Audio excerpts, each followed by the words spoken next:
Nah, yang ada di pikiran mereka itu, aduh nanti anak saya gimana ya? Anak saya nggak akan bisa bertumbuh dengan baik. Jadi banyak banget tuh ketakutan-ketakutan orang tua gitu ya. Dan juga pasti mikirnya itu jadi berpikir, wah nanti anak saya nggak bisa berkarya ke depan gitu ya karena nggak bisa dengar gitu. Nah, itu yang perlu adanya istilahnya pendampingan untuk orang tua yang mengalami atau dititipkan Tuhan. Saya sebutnya itu orang tua spesial ya, Iya, iya. karena Tuhan menitipkan anak spesial karena pasti orang tua itu sanggup untuk bisa menjadi orang tua buat anak ini.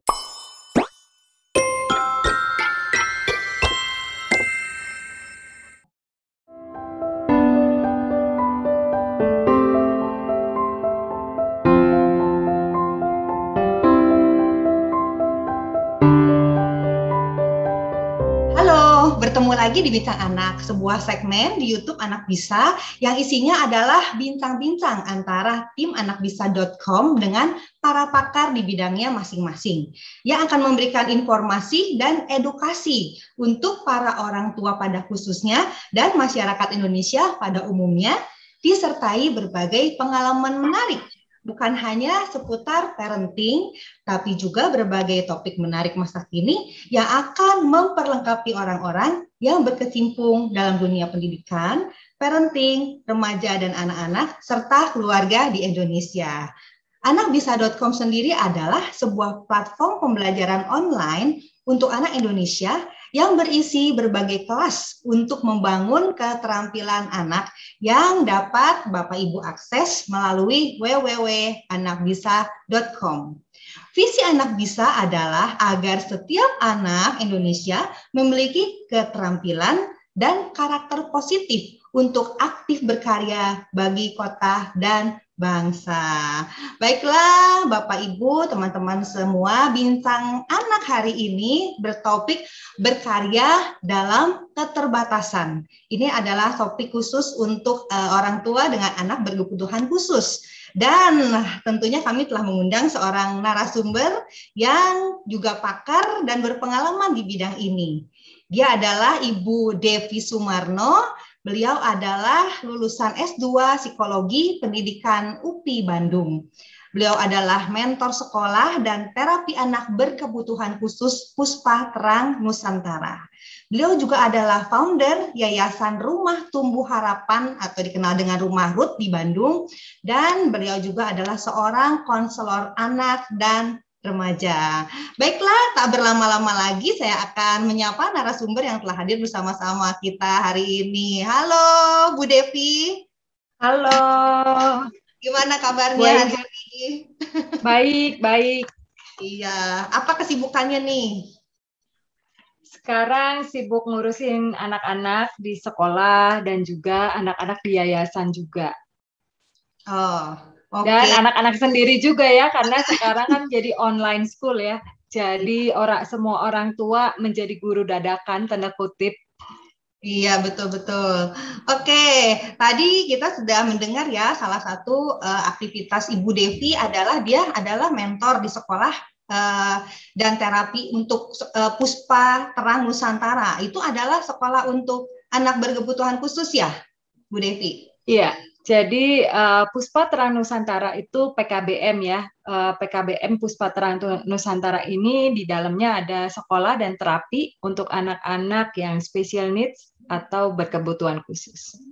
Oke, oke. Nah, untuk topik hari ini sangat menarik ya, karena judulnya kan berkarya dalam keterbatasan.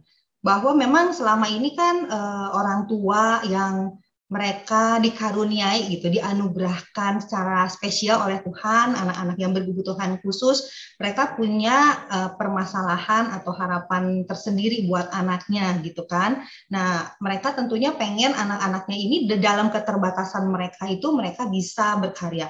Nah, berkenaan dengan topik yang menarik ini, boleh kira-kira Bu Devi bisa cerita nih seputar kehidupan anak-anak berkebutuhan khusus dan orang tuanya seperti apa?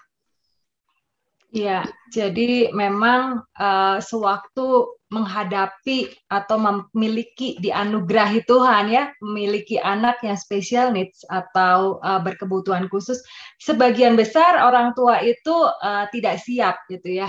Sebagian besar orang tua sewaktu di diagnosa dokter, anaknya Down syndrome Bu, seperti itu semua shock pasti, kaget, pasti banyak pertanyaan di dalam hatinya, banyak apa namanya, banyak pemikiran-pemikiran yang macam-macam gitu ya, pasti kekhawatiran, ketakutan di dalamnya itu pasti, itu wajar banget itu terjadi dalam setiap orang tua yang dianugerahi Tuhan memiliki anak berkebutuhan khusus. Tapi satu hal yang apa ya, yang orang tua semua perlu sadari bahwa uh, setiap anak dititipkan kepada kita pasti Tuhan punya maksud, Tuhan punya rencana di dalamnya gitu. Tidak ada yang namanya kebetulan. Tiba-tiba anak itu ada di dalam rahim kita. Tidak ada yang kebetulan. Tuhan tahu, Tuhan punya maksud di dalamnya yang mungkin saat ini kita nggak ngerti gitu ya. Kenapa saya apa namanya dikasih Tuhan anak yang berkebutuhan khusus seperti itu.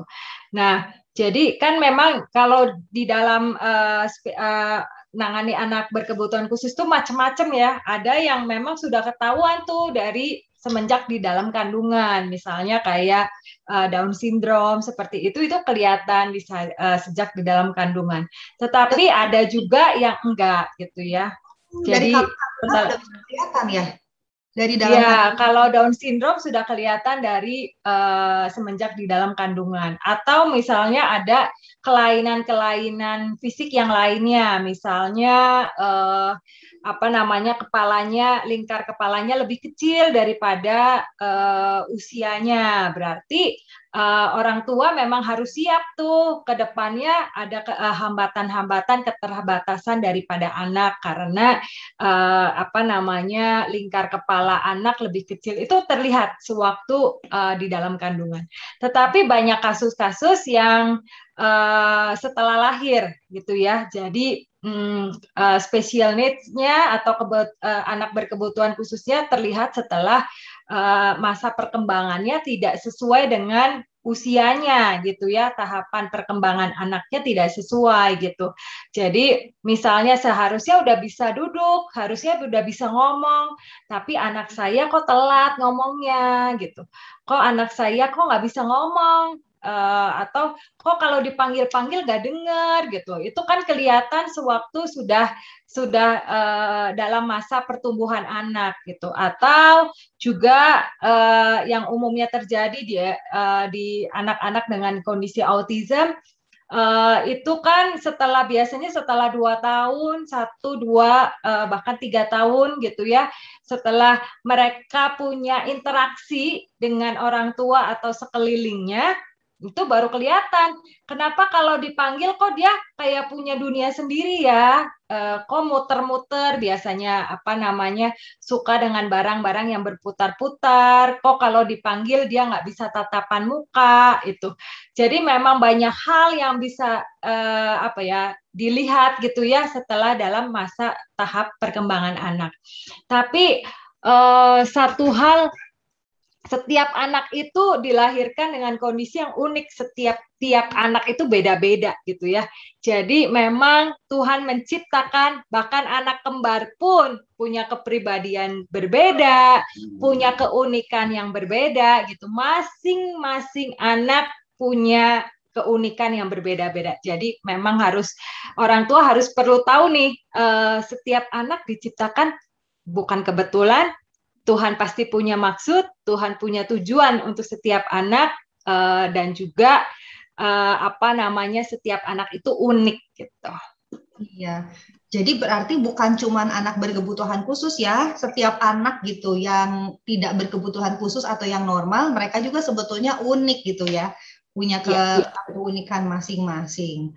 Oke. Oh iya, tadi kalau saya dengar kan ada yang misalnya anak dalam pertumbuhannya ada yang dia misalnya dipanggil nggak dengar. Apakah kalau anak yang mengalami kecacatan misalnya tuli, buta itu termasuk anak berkebutuhan khusus atau beda lagi kategorinya? Iya, betul. Termasuk dalam anak berkebutuhan khusus. Jadi bisu, tuli, buta seperti itu masuk dalam anak berkebutuhan khusus. Jadi kan mereka terbatas ya dalam melakukan sesuatu.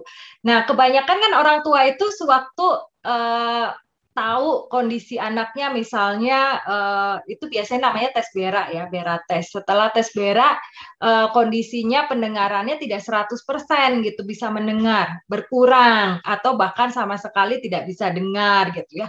Nah, yang ada di pikiran mereka itu, aduh nanti anak saya gimana ya? Anak saya nggak akan bisa bertumbuh dengan baik. Jadi banyak banget tuh ketakutan-ketakutan orang tua gitu ya. Dan juga pasti mikirnya itu jadi berpikir, wah nanti anak saya nggak bisa berkarya ke depan gitu ya karena nggak bisa dengar gitu. Nah itu yang perlu adanya istilahnya pendampingan untuk orang tua yang mengalami atau dititipkan Tuhan. Saya sebutnya itu orang tua spesial ya, Iya, iya. karena Tuhan menitipkan anak spesial karena pasti orang tua itu sanggup untuk bisa menjadi orang tua buat anak ini gitu. Jadi nggak sembarangan Tuhan menitipkan kepada sembarang orang gitu. Berarti orang tua yang memiliki anak berkebutuhan khusus atau keterbatasan, ya berarti orang tua itu adalah orang tua yang spesial yang dianugerahi oleh Tuhan. Gitu. Wah, iya, wah ini bagus banget ya hari ini kita dapat satu perkataan atau kalimat bahwa anak berkebutuhan khusus itu atau anak yang spesial itu Tuhan titipkan pasti kepada orang tua yang spesial juga gitu ya. Yang Betul. memang Tuhan lihat mereka punya eh, ya mereka spesial karena mereka mampu gitu untuk dititipkan anak spesial seperti ini. Ya, oke. Tadi kan kita udah mendengar ya kalau misalnya orang tua gitu, mereka dapat info gitu dari dokter atau mereka juga melihat dalam perkembangannya dan mereka melihat bahwa ternyata anaknya itu memang anak yang berkebutuhan khusus. Nah, biasanya atau langkah-langkah apa sih yang pertama-tama sih seharusnya dilakukan atau dimiliki orang tua ketika mereka sadar, wah ternyata anak saya berkebutuhan khusus nih. Nah, saya harus apa? Mereka kan pasti bingung ya, takut, khawatir. Nah, apa yang harus mereka lakukan dulu pertama-tama gitu, Bu Devi? Ya. Yang pertama-tama yang harus dilakukan itu adalah penerimaan. Ini proses yang nggak mudah ya. Sewaktu kita bisa menerima kondisi apa adanya anak kita gitu. Ini proses yang mungkin bukan sebulan, 2 bulan, bahkan bertahun-tahun gitu untuk kita bisa menerima apa adanya kondisi anak kita gitu. Dan biasanya awal mula pasti denial gitu ya. Enggak lah, nggak mungkin anak saya berkebutuhan khusus, anak saya normal kok gitu ya. Itu umumnya terjadi. Yang kedua biasanya marah gitu ya, marah bahkan mungkin marah sama Tuhan, marah sama diri sendiri, bahkan menyalahkan diri sendiri, itu yang umumnya bisa terjadi gitu. Oh mungkin dulu saya makan ini ya, makanya anak saya jadi ini, jadi nyalahin diri sendiri gitu. Dan itu umum banget sewaktu orang tua ngalamin itu gitu. Jadi denial, marah gitu dengan lingkungan, dengan kondisi yang ada seperti itu. Nah, tapi yang terjadi adalah yaitu nanti ujungnya setelah denial, proses marah gitu ya, nggak apa-apa keluarin aja sewaktu kita marah gitu ya, it's okay, nggak apa-apa gitu ya.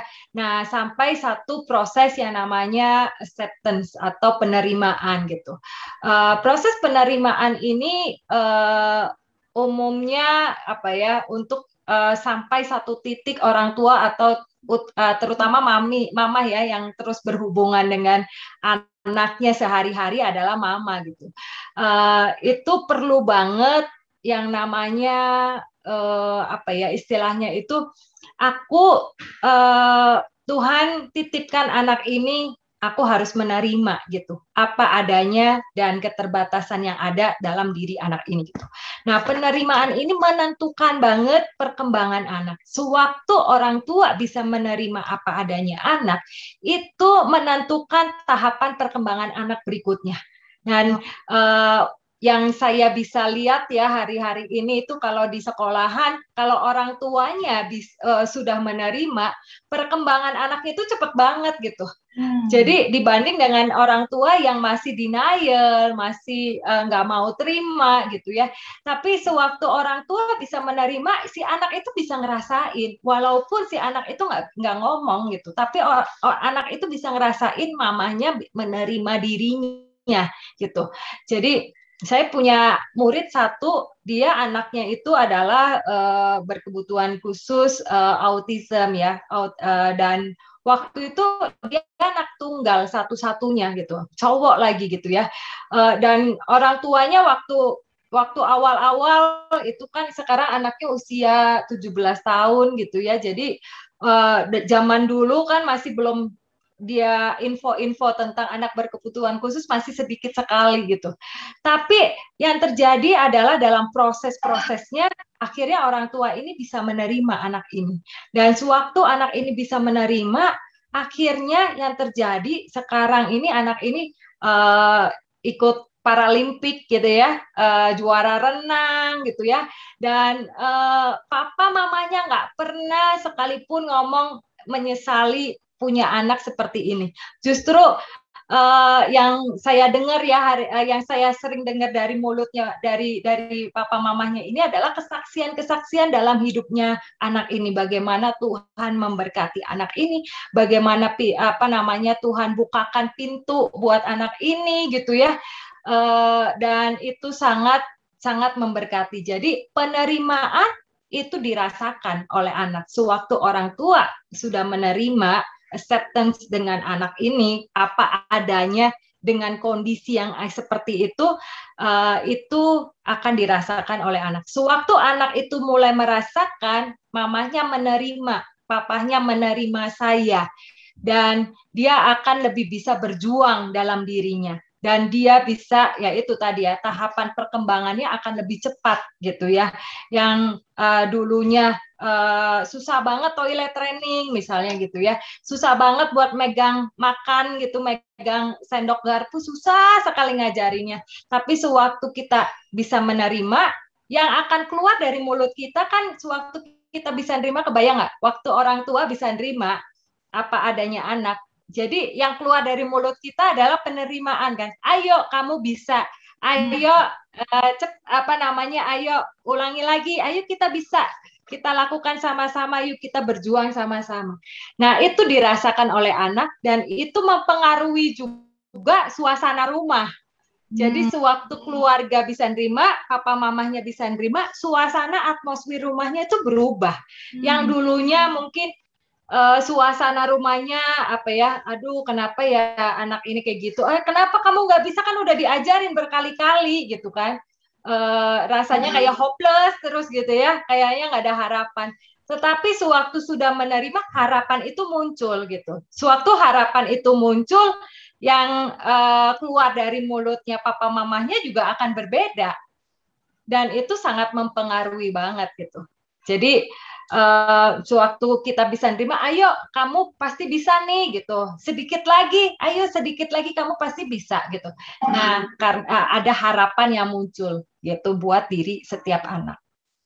Oke, wah, jadi kita lihat ya di sini bahwa ternyata penerimaan itu sangat powerful ya, dan dampaknya itu sangat besar sekali gitu, baik buat anak itu sendiri, baik orang tua, baik keluarga gitu ya, cara umumnya gitu. Karena tadi Bu Devi bilang kalau orang tua bisa menerima, maka penerimaan ini tuh dirasakan banget oleh anak ya.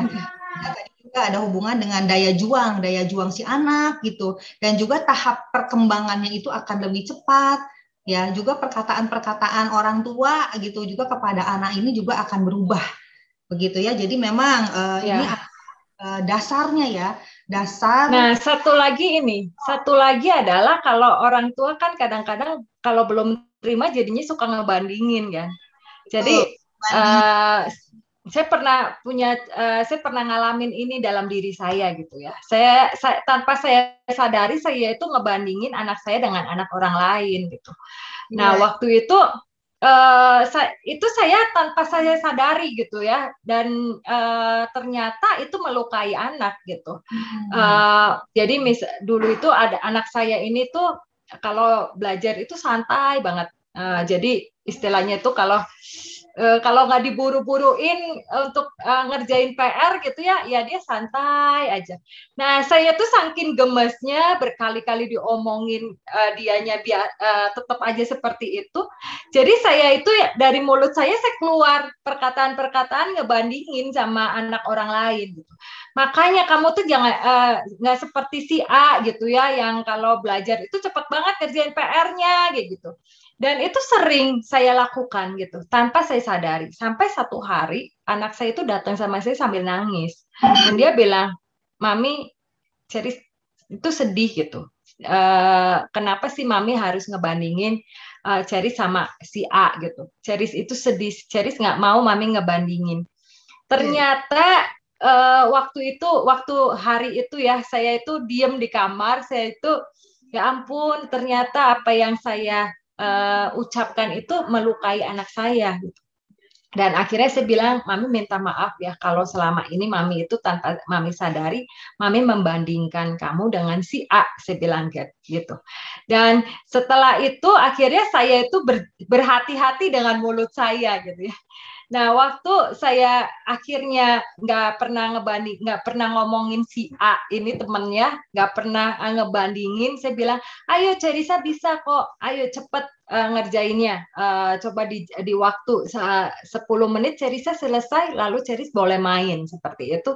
Dan akhirnya dia mampu gitu melakukannya, dan suasananya berubah, dianya juga karena saya sudah menerima dan tidak membandingkan dengan orang lain, itu mengubahkan apa ya, self esteemnya dalam gambar dirinya si anak ini. Ya, iya, iya. Oh, jadi ini kita dapat satu lagi nih. Ini sebenarnya kalau saya dengar bukan cuman tips buat orang tua anak berkebutuhan khusus ya, tapi untuk semua orang tua gitu. Orang tua itu memang harus belajar atau bisa menerima gitu kan anaknya apa adanya dengan segala kelebihan dan kekurangan. Juga tadi satu lagi adalah jangan membandingkan ya. Ya kita aja orang dewasa nggak seneng dibanding-bandingkan gitu kan, itu melukai perasaan kita gitu, dan juga bisa tadi menyentuh harga diri ya. Nah jadi ini hal yang kita sama-sama orang tua belajar ya, kita apa penerimaan itu sangat penting dan juga tidak membandingkan. Oke, nah selanjutnya nih kira-kira nih khususnya untuk anak untuk ini sebenarnya pembahasan ini berlaku juga untuk orang tua yang punya anak ya secara umum gitu.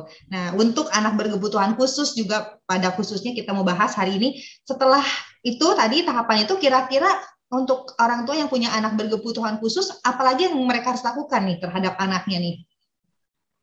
Iya, jadi memang kesulitan atau hambatan untuk kita punya anak berkebutuhan khusus. Jadi anak dengan berkebutuhan khusus itu spektrumnya itu luas banget gitu. Jadi setiap anak itu beda-beda. Ada yang anak masalahnya di sensori, ada anak yang masalahnya di auditori, ada anak yang masalahnya itu toilet trainingnya belum bisa gitu ya, kemandiriannya belum bisa. Tapi ada anak juga yang belum bisa duduk karena misalnya CP gitu ya, kondisinya apa namanya, koordinasi tangan kakinya nggak bisa seperti itu. Jadi memang terapi untuk setiap anaknya berbeda-beda. Nah, goal utamanya dalam sekolah dan terapi itu adalah si anak bisa mandiri dengan dirinya, dengan keterbatasan dia, setidaknya dia bisa hidup mandiri. Contohnya makan, minum, toilet training, itu bisa gitu ya. Itu goal di dalam sekolah dan terapi gitu. Jadi kalau ngomongin akademiknya itu masih jauh lah gitu ya. Nah, tapi kecuali dengan kita punya anak yang berkebutuhan khususnya, spektrumnya itu nggak terlalu yang parah gitu ya. Jadi udah bisa mandiri. Kalau sudah bisa mandiri, ya otomatis kita harus bisa memasukkan akademik ada akademiknya dari anak itu gitu. Selain itu ya itu sebagian besar anak-anak dengan berkebutuhan khusus kalau akademiknya udah bisa seperti itu, yang perlu kita lihat adalah minat bakatnya daripada setiap anak gitu. Karena setiap anak itu punya keunikan, punya kelebihannya masing-masing gitu ya, punya ketertarikannya yang berbeda-beda. Nah, itu yang perlu dicari oleh setiap orang tua yang punya anak. Ini anak bukan anak kebutuhan khusus juga ya. Maksudnya kita perlu mencari tahu minat dan bakatnya anak ini apa gitu, dan kita lebih bisa ngarahin anaknya ini apa gitu ya. Itu sih yang pertamanya. Dan nah, caranya itu gimana sih kalau kita perlu mengarahkan anak kepada minat dan bakatnya anak. Nah, yang pertama itu adalah kalau saya ngomong, kalau minat itu kan gini, bedanya minat sama bakat ya. Minat itu ketertarikan pada satu hal. Jadi misalnya contohnya dia suka banget gambar nih gitu ya. Minatnya di situ gitu ya, ada ketertarikan gitu ya.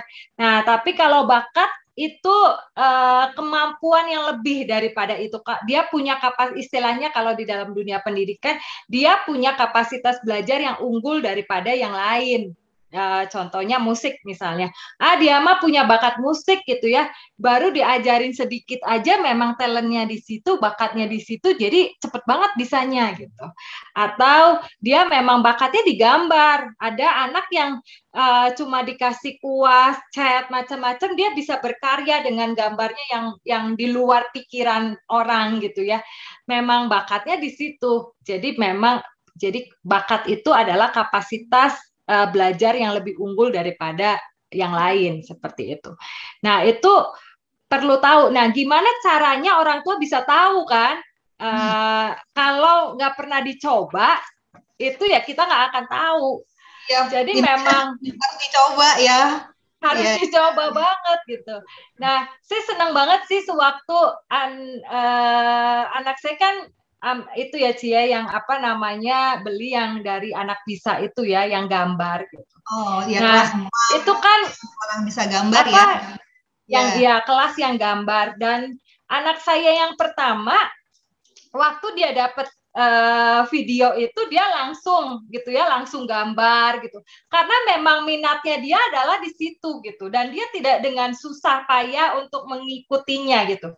Tapi anak saya yang kedua, karena dia nggak suka gitu ya, jadi waktu pas lihat videonya gitu, dia tuh, ini gimana sih, kayaknya susah banget gitu ya. Awalnya seperti itu karena memang bukan minatnya di situ. Tapi sebenarnya kalau saya nggak pernah coba itu, ya mana saya tahu gitu. Jadi perlu banget orang tua untuk mengenalkan, istilahnya mengenalkan anak dengan berbagai bidang. Bidangnya macam-macam, mau cooking, mau gambar, drawing, mau apa namanya, macam-macam, art and craft gitu ya. Jadi kenalkan anak dengan berbagai bidang. Musik gitu ya, semua dikenalin dulu aja gitu ya. Nah, dari situ kita akan lihat anak itu minatnya yang mana, lebih tertarik yang mana. Nah, cirinya itu adalah dia punya ketahanan dalam itu. Misalnya bisa duduk lama tuh kalau lagi kalau lagi megang piano misalnya gitu.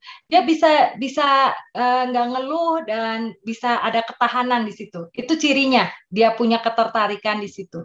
Kalau nggak, nanya terus, mau ini, mau yang itu, mau yang itu gitu. Itu sih yang pertama, ya harus dikenalkan anak dengan berbagai bidang ya, macam-macam kan, untuk kita bisa mengenalkan bidangnya anak. Ya, wah ini jadi memang di sini kita tadi yang tadi kita simpulkan nih, langkah-langkah nih untuk orang tua ya pada umumnya, dan orang tua yang punya anak berkebutuhan khusus gitu ya. Itu memang tadi saya catat, pertama itu harus, kalau memang memerlukan terapi, itu perlu terapi dulu ya, supaya setidaknya anak itu bisa mandiri. Nah, setelah itu baru kemudian akademis menyusul, dan yang paling penting sesuai dengan tema kita. Kita kan di sini temanya tadi mau berkarya ya, mau berkarya. Tentu sebelumnya harus ketemu dulu nih minat dan bakatnya gitu. Tadi di sini saya catat kalau minat itu bicara mengenai ketertarikan. Kalau bakat itu kemampuan ya atau kapasitas belajar yang unggul. Tapi minat dan bakat bisa juga beda ya. Ada anak yang mungkin dia punya minat, misalnya minat gambar, tapi dia nggak punya bakat gambar, bisa juga ya. Atau dia Ya, bisa. dia punya bakat menyanyi tapi dia ternyata nggak minat gitu dengan nyanyi, itu bisa ya. Oleh sebab itu Jadi memang memang coba ya. kuncinya itu kan di minat gitu ya, Cia. Nah, kalau dia nggak tertarik gitu ya, walaupun dia punya bakat gitu, tapi nggak tertarik, itu susah banget gitu. Bisa berkembang. Sebenarnya dia punya bakat A, tapi dia itu nggak suka gitu, nggak tertarik gitu. Itu sulit gitu. Tapi umumnya orang yang punya bakat A, dia lebih tertarik dengan A itu, dengan bidang A. Umumnya seperti itu sih. Iya, nah jadi tadi yang saya catat juga gitu ya, untuk kita bisa menemukan minat dan bakat. Kadang-kadang anak kita sendiri nggak tahu ya dia minatnya apa, bakatnya apa gitu ketika kecil. Jadi harus dicoba ya, dikenalkan berbagai bidang gitu ya. Dan juga informasi ini untuk para orang tua bahwa di platform Anak Bisa ini memang kita itu juga fokus untuk membantu orang tua ini menemukan minat dan bakat anak. Oleh sebab itu kita menyediakan berbagai kelas untuk khususnya untuk non akademi. Jadi tadi Bu Devi juga udah sempat mention ya, di kami itu ada kelas menggambar, ada kelas memasak, ada kelas kreatif ya, untuk art and craft itu memberikan kesempatan kepada anak-anak untuk mencoba dengan pembelajaran online. Jadi lewat video-video tutorial dengan para pakar di bidangnya mengajar, itu anak-anak bisa mencoba, terutama di keadaan kayak gini kan memang keterbatasan kita untuk bisa berkumpul atau keluar ya, kalau dulu mungkin kasih les atau segala. Nah, di Anak Bisa ini kita sediakan untuk online, untuk mereka semua bisa mencoba. Jadi untuk para parents yang memang mau mencoba memperkenalkan untuk anaknya, boleh berkunjung ke website kami di www.anakbisa.com dan boleh memilih kelas-kelas yang kami sediakan gitu. Oke, kita lanjut lagi ya Bu Devi. Jadi tadi untuk menemukan minat dan bakat itu kita mengenalkan anak dari berbagai bidang. Nah, terus selanjutnya bagaimana nih? Nah, setelah anak ini dikenalkan dengan berbagai bidang, misalnya tadi ya apa cooking gitu ya, lalu drawing, biasanya musik gitu ya, umumnya itu kan dance, balet gitu kan, umumnya kita ngenalin anak-anak dengan berbagai bidang seperti itu, atau kreatif itu art and craft seperti. Nah, selanjutnya adalah kita akan lihat dari berbagai bidang itu apa sih yang paling diminatin sama anaknya enjoy sewaktu melakukan hal itu gitu. Contohnya itu kayak anak saya ini itu dia itu dari kecil itu memang senangnya ngegambar. Jadi dia tuh suka banget megang pensil dan cat, itu tuh senang banget gitu ngegambar. Nah, setelah itu walaupun saya tuh kenalin dia dengan piano, dengan musik, kenalin dia dengan dance juga waktu itu ya. Nah, tapi dia tuh paling suka itu kalau lagi gambar. Nah, setiap kali gambar saya ngelihat dia tuh selalu ngegambar princess gitu ya. Uh, apa namanya bajunya gitu, baju princess. Pokoknya sering banget ngegambar princess dan setiap kali ngegambar princess itu sangat detail gitu. Jadi dia pakai haknya yang tinggi gitu ya, pakai sepatu haknya tinggi. Nah, itu istilahnya itu orang tua harus observasi anak gitu. Jadi lihat dia minatnya di mana dan lihat dia itu kalau ngegambar gambarnya apa sih, dia suka nggak, dia duduk diem nggak, dia bisa enjoy nggak di situ, dia ngeluh nggak sewaktu dia melakukan itu, dia apa bertahan nggak istilahnya itu, dia punya endurance di situ, dengan waktu dia bisa duduk lama gitu ya. Contohnya itu yang sekarang lagi pada musim itu coding misalnya, anak dikenalkan dengan coding gitu. Nah, Ya. kalau anaknya dari awal udah ngeluh, aduh nggak mau lah Mi, mau les coding tuh males gitu-gitu. Ya artinya dia nggak punya ketahanan di situ. Tapi sewaktu anak itu punya minat di dalam coding, dia akan bisa dengerin lama, dia bisa ngulik-ngulik sendiri gitu. Itu berarti anak itu punya minat. Nah, sewaktu dia sudah punya minat, kita orang tua perlu observasi minatnya sampai sejauh mana gitu. Nah, kalau anak saya akhirnya saya punya tahapan ngajarin dia les untuk fashion design, karena selalu gambarnya gaun-gaun terus gitu ya, akhirnya ya udah belajar khusus fashion design gitu. Jadi itu berarti minatnya lebih menjurus lagi. Nah, sewaktu anak itu kita sudah mulai bisa observasi anak dan terlihat minatnya ke arah A gitu ya. Misalnya cooking, dia suka banget tuh nemenin maminya di dapur gitu. Senang banget kalau ngedengerin misalnya waktu beli videonya anak bisa, kelas anak bisa yang cooking gitu ya, dia senang banget ngedengerinnya, antusias banget gitu ya. Terus pas nyuruh maminya suruh beli bahan-bahannya, suka banget nemenin maminya masak gitu. Nah, setelah observasi itu yang bisa dilakukan oleh orang tua adalah ngajakin ngobrol, komunikasi dengan anak. Waktu dating time misalnya ya, bawa anak keluar berdua, ngobrol gitu sama anaknya. Emang kamu suka ya kalau cooking ya? Kamu sukanya cookingnya apa? Mau bikin roti atau makanan gitu? Dan setelah itu beri kesempatan anak untuk berkarya. Istilahnya, oke, kalau gitu setiap hari Sabtu Mama Papa mau makan makanan hasil karya kamu gitu. Jadi diberilah kesempatan anak untuk berkarya, apapun bidang itu, gitu ya. Ya, maminya nggak boleh komplain ya kalau misalnya masakannya nggak enak, itu nggak boleh komplain tuh. Jadi kasih waktu anak untuk dia bisa berkarya di bidang itu sih. Nah, ngajak komunikasi, ngajak ngobrol anak ini penting banget gitu. Itu kalau anak sudah bisa diajak ngobrol. Kalau anak yang berkebutuhan khusus dan tidak bisa berkomunikasi gitu ya, kan kita jadi nebak-nebak kan gitu ya. Nah, ada satu anak murid saya itu Down syndrome. Dia nggak bisa berkomunikasi karena sulit banget buat ngomong juga gitu. Nah, tapi dia tuh suka banget dengan make up. Dia tuh suka banget ngaca gitu ya. Dan lama banget di kaca. Dan dia tuh suka nyoba-nyoba make upnya si maminya gitu. Dan maminya tuh suka cerita waktu itu sama saya. Iya, dia tuh suka banget make up. Dia tuh suka banget pakai pakai make up saya kan, tapi takut si maminya gitu. Nah, saya tuh bilang, oke, coba kita beliin make up yang aman buat anak-anak ya gitu. Nah, kita coba, itu namanya observasi anak gitu, trial gitu. Waktu dibeliin, wah itu happy-nya bukan main anak. Karena ini bukan punya mami, ini punya saya gitu ya. Nah, anak ini nggak bisa komunikasi, tapi kita bisa lihat ekspresinya. Jadi dia nggak bisa ngomong mungkin ya, nggak bisa ngomong, iya aku minatnya A gitu ya, aku suka A, tapi kita bisa lihat ekspresinya anak gitu.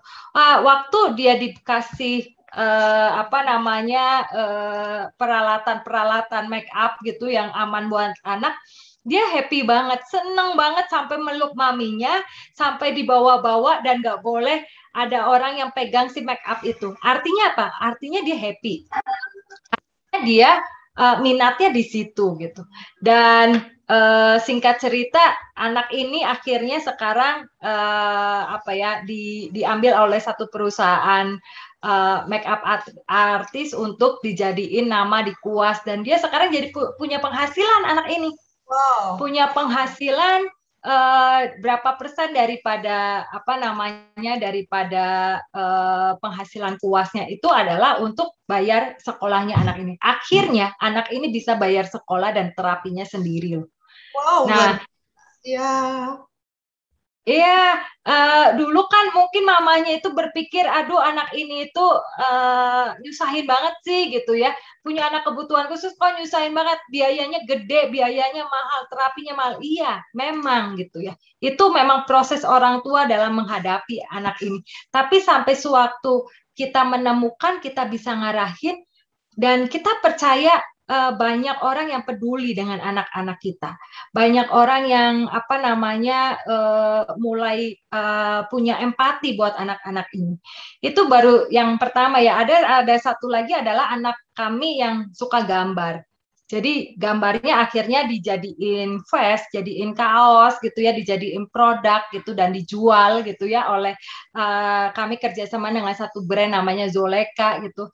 Dan brand ini mengangkat anak-anak, hasil karya anak-anak ini, dan akhirnya sekarang dia punya penghasilan sendiri dari karyanya gitu ya, dari hasil karyanya. Dan ya itu, kalau orang tua yang tadi lagi ya, kalau orang tua nggak menerima anak, gimana anak itu mau berkembang? Yang kuncinya ya kita terima dulu kondisinya anak gitu, dan setelah itu kita akan observasi sama-sama minatnya mana, bakatnya mana. Nah, poin berikutnya itu adalah support system. Kita nggak bisa jadi orang tua yang segalanya kita gitu ya. Tapi Iya. support system itu penting banget. Dukungan dari orang lain itu penting banget. It's okay buat ngomong sama konselor, it's okay buat ngomong sama psikolog, minta tolong kalau seandainya apa namanya, karena proses punya anak berkebutuhan khusus itu nggak mudah kan gitu. Nggak apa-apa lo buat curhat, nggak apa-apa lo buat ngomong gitu ya. Di saat lagi istilahnya titik jenuh banget gitu ya, it's okay buat ngomong. Nah, punya komunitas itu sangat penting banget. Jadi sewaktu orang tua punya komunitas eh, apa namanya anak-anak berkebutuhan khusus, misalnya komunitas Down syndrome, komunitas autism, itu support system buat orang tua. Dan support system ini yang akan bisa mendukung, bisa mendampingi, dan bisa membuat anak-anak kita itu lebih berkarya lagi gitu ya. Itu sih. Jadi bahkan apa ya, bahkan kalau seandainya di support system ini kayak ini ya, kayak anak bisa itu kan mendukung banget gitu untuk anak-anak, walaupun dengan keterbatasan, dengan kebutuhan khusus, tetap bisa berkarya gitu, bisa menghasilkan sesuatu. Wah, bagus sekali ya. Jadi dari hari ini kita mendengarkan itu benar-benar ada kisah-kisah yang inspiratif gitu. Dan saya percaya sih orang tua yang mendengarkan ini semua jadi juga punya harapan ya.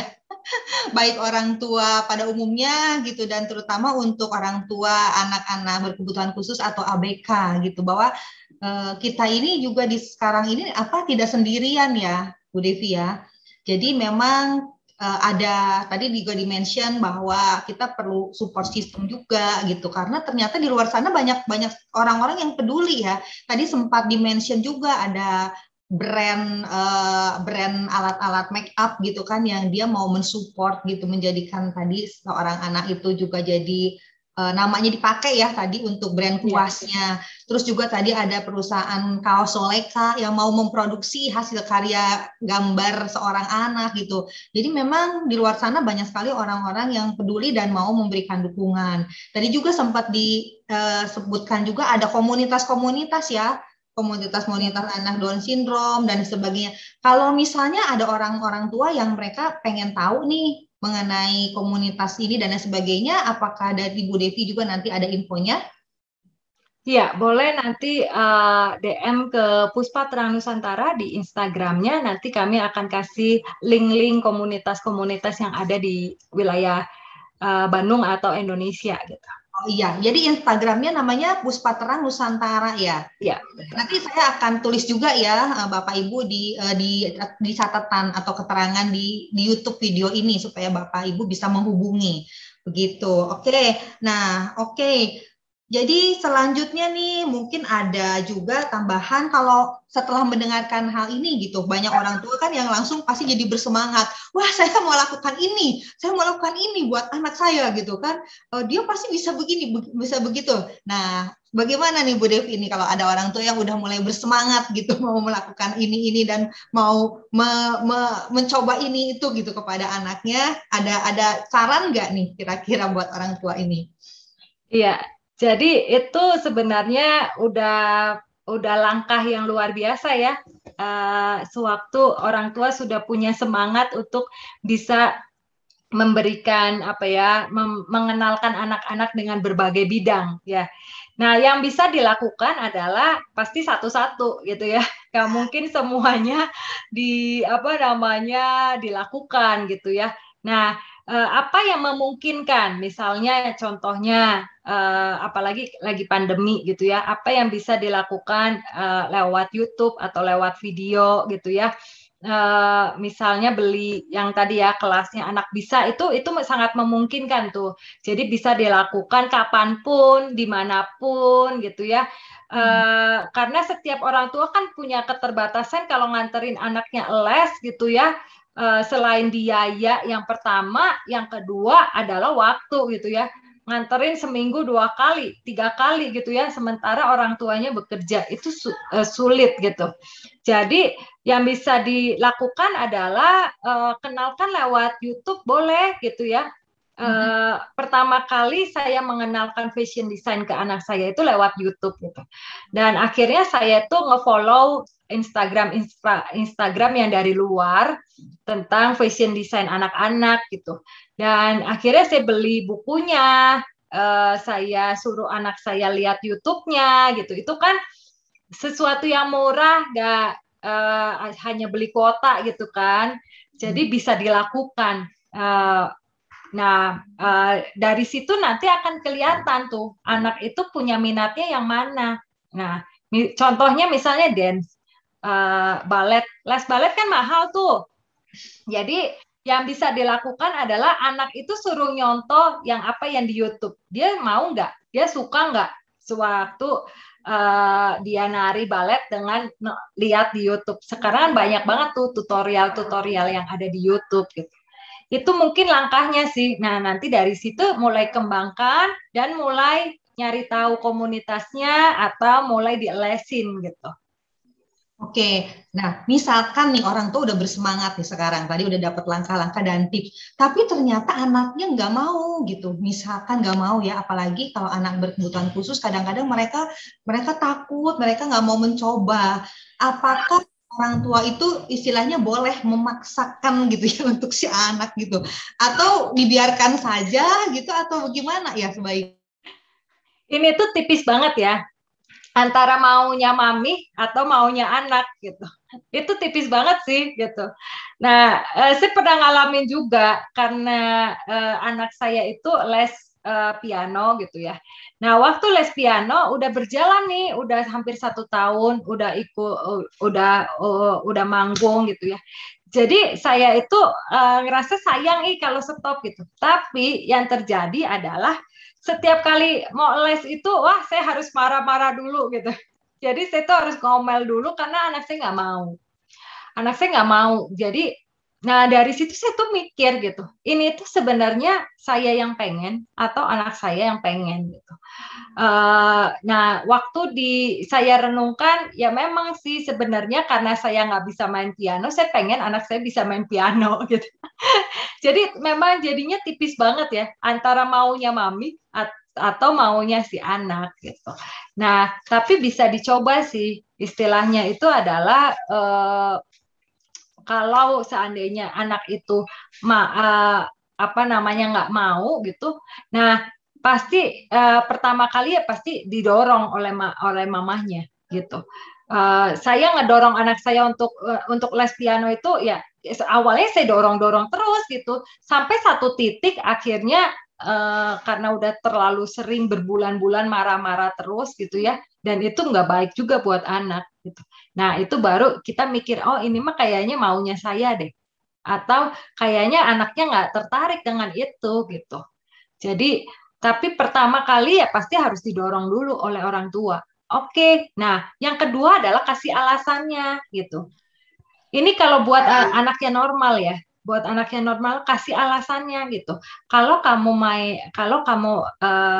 apa namanya, kamu tuh punya bakat loh, apa namanya bisa loh belajar piano. Nanti satu hari kamu itu akan bisa musik dan itu baik untuk kamu kasih alasannya karena buat si anak itu nggak tahu ujungnya. Buat apa sih aku main les piano gitu ya? Susah-susah gitu ngapalin not gitu ya, susah banget gitu. Nah, karena dia nggak tahu ujungnya nantinya akan jadi apa. Nah, tunjukkan nanti kamu bisa jadi A loh gitu. Kayak sekarang anak saya udah minat banget tuh fashion design gitu.